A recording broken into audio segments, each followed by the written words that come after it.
So, greetings, hello, it's Dr. Thomas Daffin here, and I'm recording this talk on April the 7th. It's a Sunday, it's my normal day of fasting in opposition to Brexit. And today I'm going to be speaking about a new project I'm working on. It's really the synthesis of a project I've been working on for the last two and a half years, since the referendum actually in 2016 about Brexit. I immediately had a bad feeling about that, and I knew it would be disastrous for the country, for Scotland. It would lead to the breakup of the UK, and I immediately started campaigning for a second referendum because I saw the figures and I knew that this was not a referendum that was valid in moral law philosophically. And since I'm a philosopher, I work with the world of ethics and duty and, moral consequences for political choices. And I felt that the decision by the Tory party under Theresa May to immediately interpret that result as a, overwhelming majority in favour of Brexit was actually simply false. It was a lie. And I was appalled at the way the BBC conspired really with that. I've written to the Director General of the BBC several times and asked for who made the decision to support that interpretation of the Brexit result, and they've denied to release that information, even under freedom of information. I will be pursuing that because I think it was disastrous. And it turned out that Robbie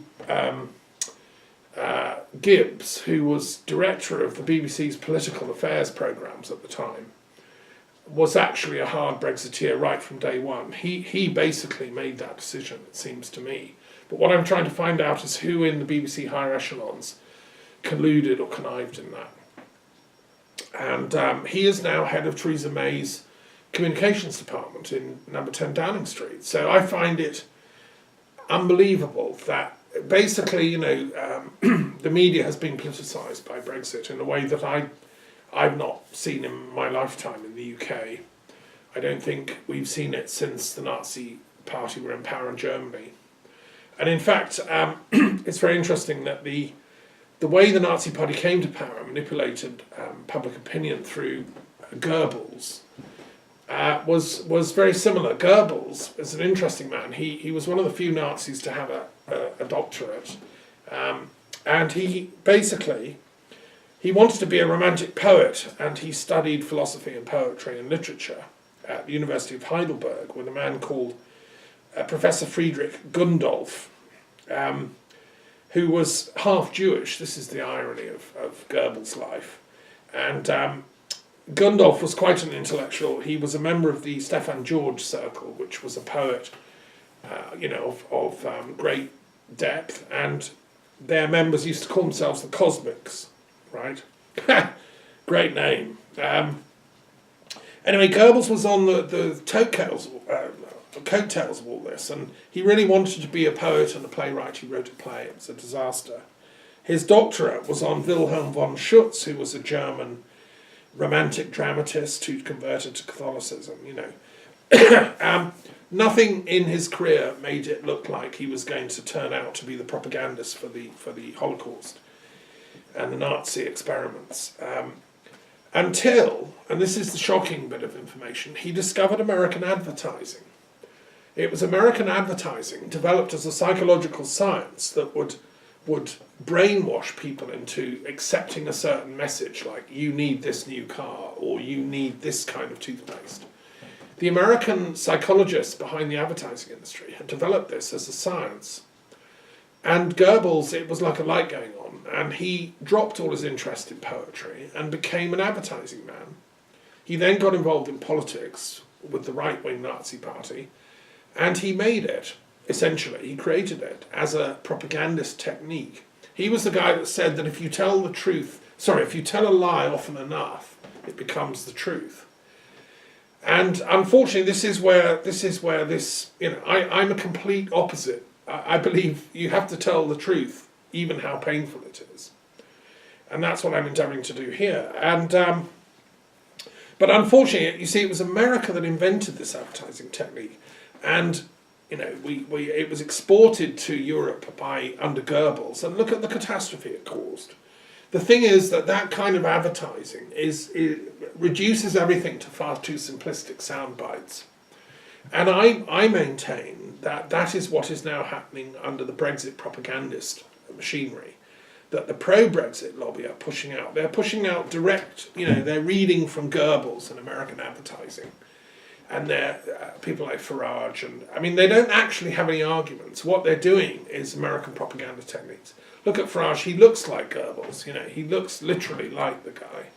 They're oversimplifying everything, and that's the technique of American advertising.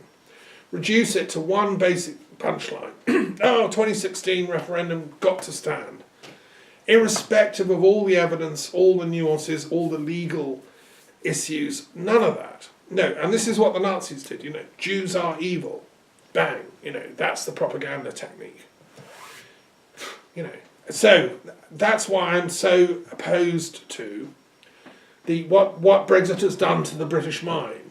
Because I'm a British subject, citizen, I've lived all over Britain, I know it well, I know all the nuances of Welsh, Scottish, English, London, Brighton, Yorkshire, East Midlands. I've taught in Nottinghamshire. I've travelled all over, and I know Ireland very well. I've been to the south and north many times, and I set up the Truth and Reconciliation Commission for Britain and Ireland. So, I'm not going to rehearse all that, but what I know is that Brexit is a far more complex decision, and that Remain is a far more intelligent choice than out, and I'm appalled at the simplistic advertising type slogans being used to brainwash us in the Goebbels fashion. And I do note that a lot of it is coming from America.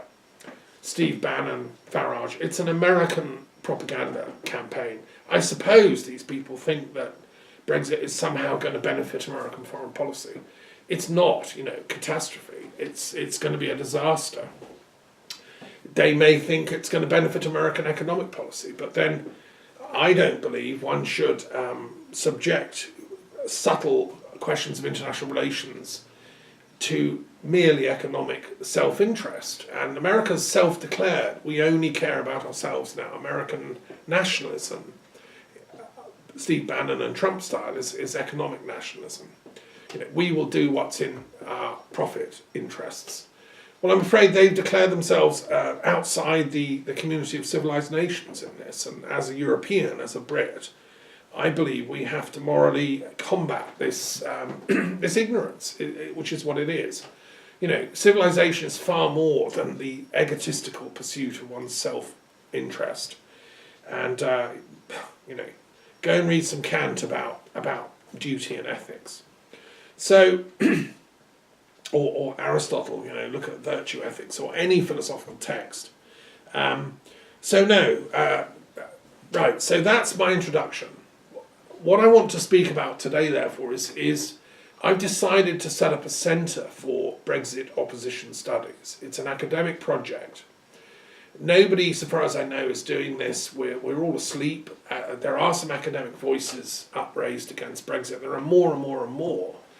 But they're kind of working in isolation. They try and get letters published in the press. They put little clips on YouTube, and that's all fine. What I want, and I'm advertising today, is the creation of a whole new academic centre, which at the moment is going to be affiliated to my Institute of Peace Studies and Global Philosophy, an autonomous academic institution founded at the University of London.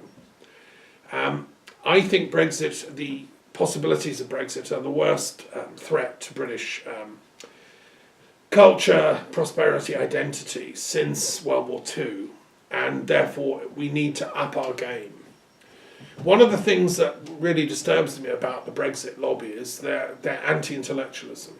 I've tried engaging a number of occasions with people that promote Brexit, and again, there's no response to any academic arguments or intellectual arguments that are put against Brexit. They simply move on and make another kind of red herring declaration. It's declaratory, it's emotionalism.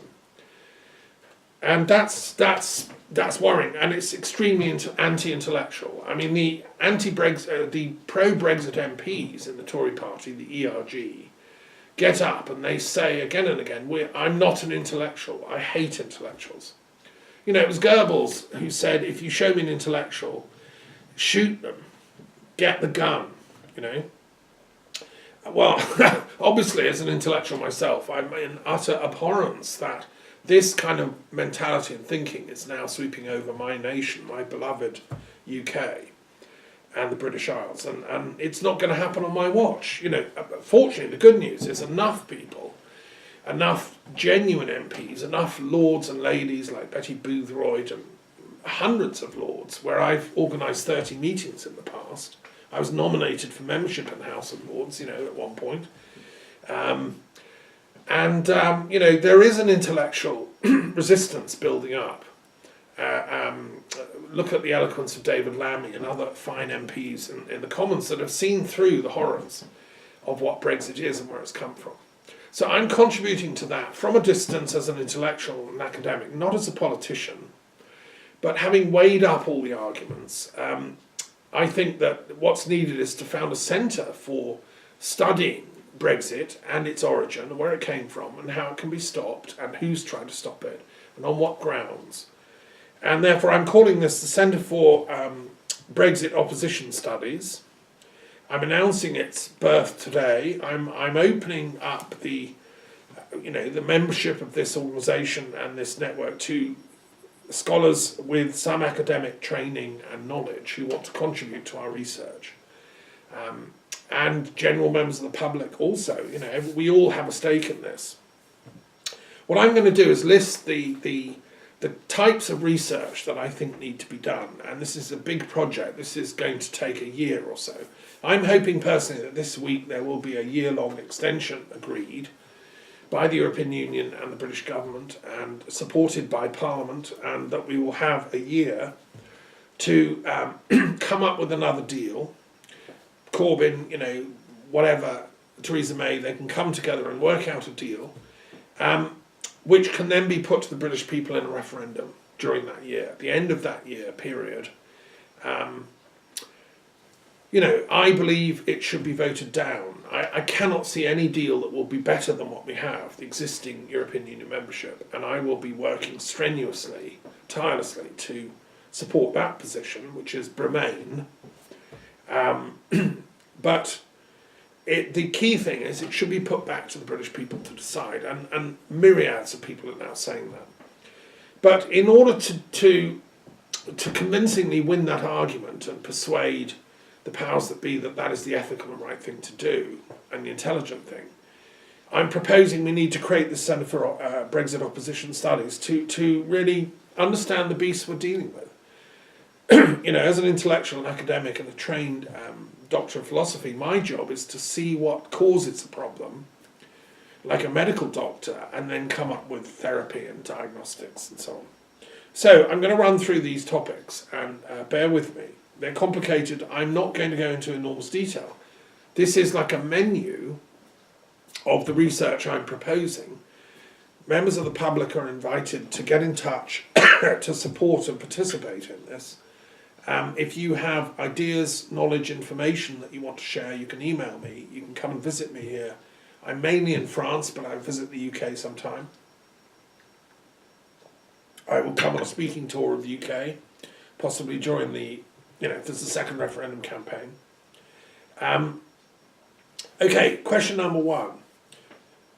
Who proposed Brexit in the beginning? Where did this idea come from? I don't mean just the name. I mean the idea of Britain leaving the European Union. And, who actually proposed that? And why?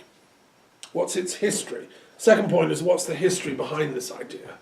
I mean, we've been in since 1975, when there was a referendum under Harold Wilson, who was a Prime Minister I respected as a young boy, really, a young man.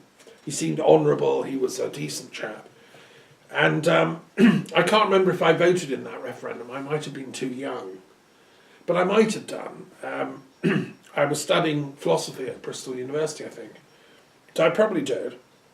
And I voted to stay, to stay in. But so, what's the history of this anti-European idea that we should leave the European Union? It seems like a good idea. It was an excellent project. So suddenly, why are we obsessed with this thing called Brexit? The third question is, how was it agreed to hold the referendum on it in 2016? What's the actual politics behind that particular date and agreement? Why was no sensible lock put on that referendum, i.e. a percentage point victory? Now, every referendum that I think any substantial changes are made concerning national policy, the convention is that you always put a lock on it. So it has to win by a percentage point, 20%, or that a certain percentage of the voters have to vote. So things like cannabis legalization and stuff have gone through in the States because they passed the lock in the given states, not in others. And this is quite important. It's to prevent, let's say, some maverick puts on a referendum to kill all redheads because he's broken up with his girlfriend who had red hair. And he wins by 6 votes over 0 because nobody took it seriously or voted. Well, in law, then what are you going to say? Like, yes, we'll kill all redheads? I mean, no, obviously. You put a lock saying at least, 40% of the population have to vote.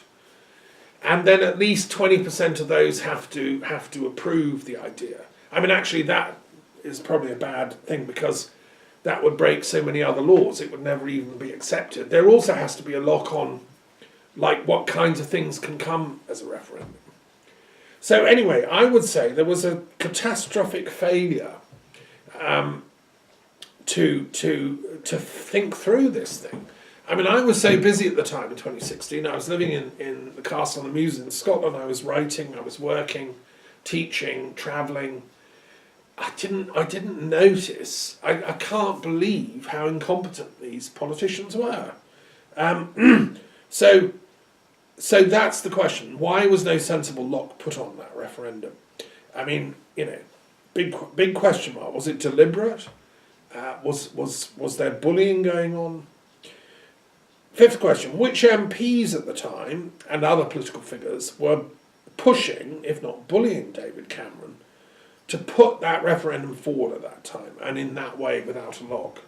I mean, we know who they were. It was the Rees-Moggs, it was the Daniel Hannans, it was the, etc. The name of these fanatical anti-Europeans. But what we need to study as a centre is exactly the details of that pressure that was put and why, and for what reasons. It seems to me that all of them had, a chip on their shoulder, psychological reasons, but also personal and financial gain reasons. The motivation of people is complex. Miseducation is another thing. And don't forget, you can be extremely intelligent, but also miseducated. Daniel Hannan, Oxford graduate, but miseducated to hate Europe. I read European history at university and as part of my studies and European philosophy, and I know enough to know that the European Union is a sound and sensible project for the future unravelling of conflict and violence in Europe. It's an attempt to put a lock on all that, and I know about the history of how it was invented and created and developed after World War II. It seems that these people, Hannan and co, never did those studies. One of my lecturers at the London School of Economics, Alan Sked, he was the founder of UKIP, and he lectured in European history. Again, I think miseducated. Something fundamentally flawed in his logic and his hatred of the European Union. He realised in horror, I think, what he'd done, and he resigned from UKIP once Nigel Farage came on the scene because he realised this guy was a fanatic. Sked was more intelligent than that. But even so, he should put his hands up and say, I'm sorry, I got that wrong. But were people like him bullying the Tories to hold this referendum? Next question is, Number 6, why did Cameron agree in this way? Why did he not insist on a sensible lock? Who were his political advisors at the time? I mean, he seemed to have some intelligent people in his cabinet. Why did none of them suggest this? So I think there's a failure in the Tory party cabinet around the time of Cameron to show any intellectual foresight and to think this through. Where was Kenneth Clarke? Where were the other pro-European voices? What was George Osborne doing? Again, he seemed a reasonably intelligent man. Should have foreseen this. I think they gave too much, footage to the fanatical anti-Europeans. And then I think you have to realise that Cameron is not really a political heavyweight. He was a PR man, a lightweight, typical of the kind of advertising world that politics has now become. Since American advertising became the leitmotif for politics, and we see that, the American elections are just one bunch of advertising against another. I reject that whole way of organising truth and morality in our civic life. I'm in the old school of Plato, Socrates and Aristotle. We elect the most virtuous person. And I also think we have to have a lock on populism, which is why we have a constitutional monarchy and some degree of aristocracy and things like the House of Lords and so on. I'm an Aristotelian politically. Okay, so what was the Cameron cabinet doing at that time? And who were they, as I say? What are the individual biographies of the people that were pushing for that referendum in that way at that time? Again, I'm an intellectual historian. I want to know who thought this up as a good idea and who lacked the courage to point out, hang on, this needs a lock on it. When did that debate ever take place? Did it take place in cabinet? Are there minutes of that? Who was awake? I mean, what about the civil service? Were they not advising the government? They have a duty, morally, to advise the cabinet and say, actually, what you're proposing with this referendum, that's a bit dangerous, that's actually probably illegal, and, you need to put a lock in it.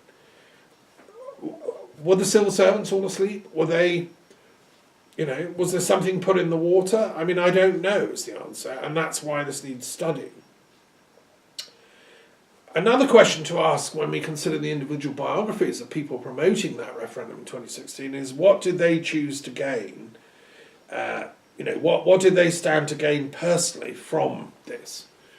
To what extent was it about getting away from the European tax, the desire of the European Union to regulate tax havens offshore that belong to European countries like the UK, and also to regulate the arms trade? There's a backstory going on here, which needs to be studied. I mean, this is the duty of political scientists and historians like myself to seriously come up with answers to this. This is the most important issue of our time, and let's get some minds working on this. Next question is, how did the Leave campaign come into being? Who managed it, ran it, and funded it? Who created it? And there were two, weren't there? There was the Vote Leave and the Leave EU and all the others. Who set all those up and with whose money? Now, again, that is still not transparent, even now. 3 years later, Arron Banks won't declare where the money came from. I mean, I think this is scandalous. Why isn't this in court? These people have been convicted of having committed crimes, and yet they're allowed to get away with it. And if and when we have a second referendum, probably the same gang are all going to do the same thing again.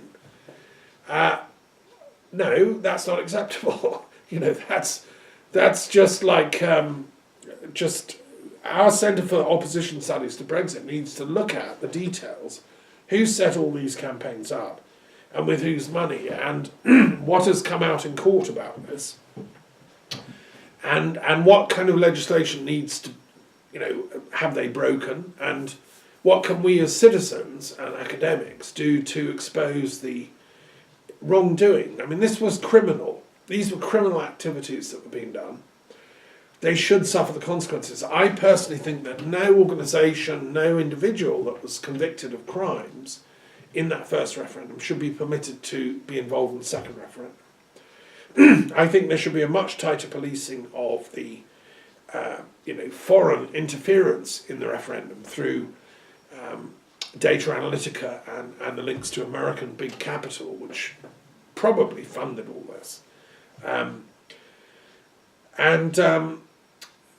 So my suspicion is the allegations of Russian interference are probably a red herring by American intelligence to throw everybody off the smokescreen. But for all we know, there was collusion between the superpowers to both of them to influence this referendum. I'll come to that point in a bit later. The question we need to ask then, as scholars, is how often did these campaigns like Vote Leave and Leave EU break the law? And in what ways? We need to ask, why have there been no serious legal consequences made for these campaigning organisations and the individuals? And it's not enough for Michael Gove and people just to say, well, we didn't know it was happening, and therefore we're kind of blameless. No, I'm sorry, that's not good enough. And as scholars and historians, we need to find out the details of what these people knew, when, and the minutes and the archives of these organisations, which will be mostly electronic, should be subject to scrutiny by historians with a fine-tooth comb. This is what I call forensic historiography. And I'm proposing that this be set up at the highest possible level of the British academic establishment to do some forensic historiography and challenge these people, if necessary in a court of law, to produce the evidence.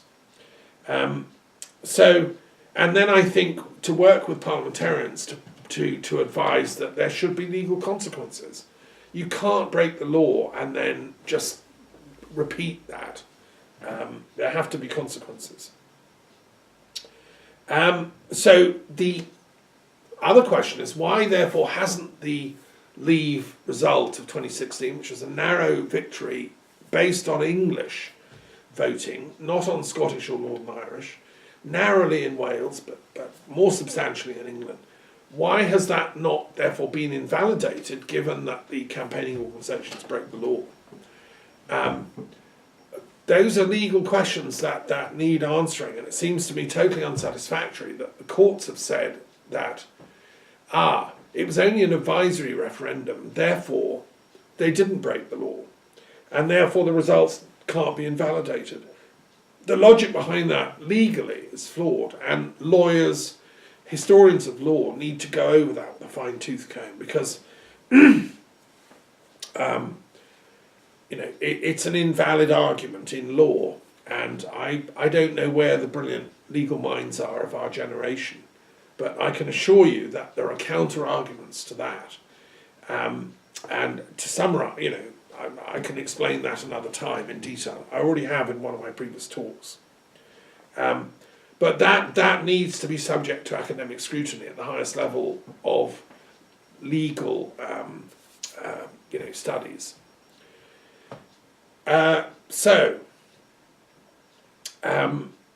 Next question.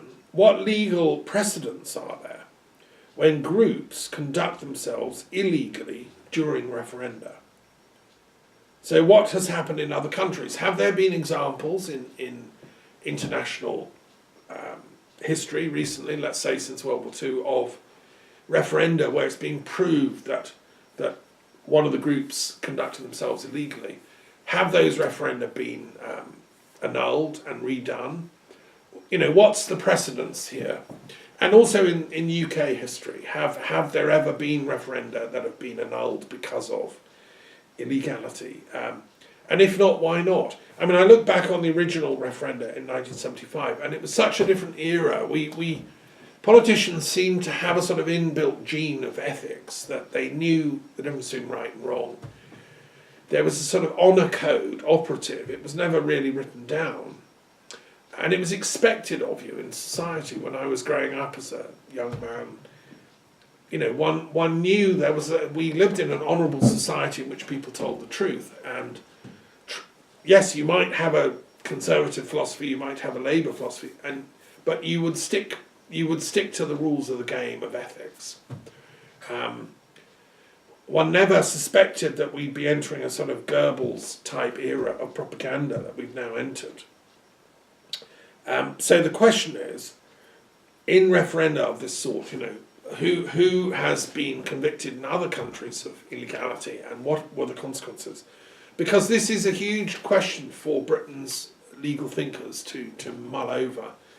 And it seems to me that obviously, if a referenda is won illegally, it should be invalidated, whether it's advisory or whatever. And the fact is that the government chose to interpret the referenda as if it was compulsory and mandatory, which is itself a distortion that also should be challenged legally. That itself was illegal. And so the counter-argument to it was only advisory, therefore we don't make it invalid, is yes, but the government chose to interpret it as mandatory. And in fact, Theresa May said as such last week in the Commons, before the floods came in. She, in one of her speeches at the dispatch box, the words came out of her mouth, this was a mandatory result, which is a lie. I mean, the woman is lying now, and she's probably not even aware of it. She's brainwashed herself. She's become the victim of her own propaganda and the other forces around her that are propagandizing that outcome, which is a hard Brexit, whatever happens. So we're watching the Goebbels propaganda machine, which puts people to the point where they actually don't know the difference between lies and truth anymore. All they know is the position that has to be trotted out. And you can see that this is what's happened in politics, because every time you ask a politician a question, with a nuance, all you get is the line trotted back. And that's what Corbyn does, it's what Theresa May, it's what they all do, apart from some genuine politicians who have a flexible intelligence. Dominic Grieve and Anna Soubry and the Lib Dems and these new Remain people and most of the Labour people, I would say, have a flexible wisdom. They're in politics for the right reason. Some of the Conservatives, but the kind of person that just trots out the party line. It's like the corporate executive who, when the ship has sunk and he knows it's his company's fault, his lawyer's sitting here and he just trots out the line. No, it wasn't us. We've been taken over by a world in which legalese, and propaganda have replaced truth and virtue. And as a philosopher, I'm just flagging up, a huge warning. And Brexit is the result, the long-term consequence of a world post-Goebbels and post-American advertising and post this slick immediacy that we have now. The internet is a product of all this, and it has some excellent things, like I can broadcast talks, but you have to use it with incredible discernment and watch for the soundbite advertising approach to knowledge. That's why I don't believe you'll ever replace authentic academic learning with sort of online learning. It's actual contact with a scholar or teacher that you need. And I had kids say to me in schools in Britain when I taught for some years as a religious studies and philosophy and ethics teacher, and they would say, we don't need teachers anymore, we just want robots now. Well, that robotization of education is parallel to and connected to the advertising takeover of society. And it's unacceptable to any genuine educators, because to me, education is about enlivening the soul qualities of the pupil and the student.